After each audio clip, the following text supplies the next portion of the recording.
சங்கீதம் 133. இதோ சகோதரர் ஒருமித்து வாசம் பண்ணுகிறது எத்தனை நன்மையும் எத்தனை இன்பமுமானது.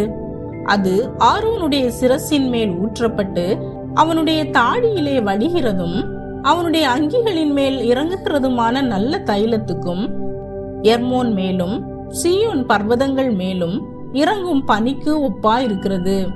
அங்கே கர்த்தர் என்றென்றைக்கும் ஆசீர்வாதத்தையும் ஜீவனையும் கட்டளையிடுகிறார். ஆமீன். பிரியமானவர்களே, இந்த சங்கீதம் ஒரு மிக அழகான மற்றும் ஆழமான சங்கீதமாகும். இது சகோதரர்கள் ஒன்றாய் சமாதானத்தோடும் அன்போடும் வாழ்வதின் மகிமையை எடுத்துரைக்கிறது.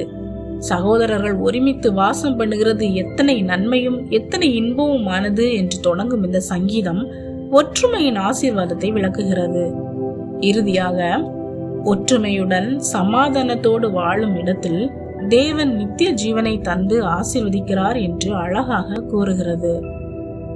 இன்று நாம் குடும்பமாக இருந்தாலும் வேறு எங்கு நாம் வாழ்ந்தாலும் சகோதர ஒற்றுமை மிக மிக முக்கியம் என்பதை இந்த சங்கீதத்தின் மூலம் அறிந்து கொள்ள முடிகிறது. எனவே பகை, பொறாமை, விரோதம் போன்ற தீய குணங்களை விட்டுவிட்டு அன்பும் சமாதானமும் நிறைந்த வாழ்க்கையை வாழ தெரிந்து கொள்ளுங்கள்.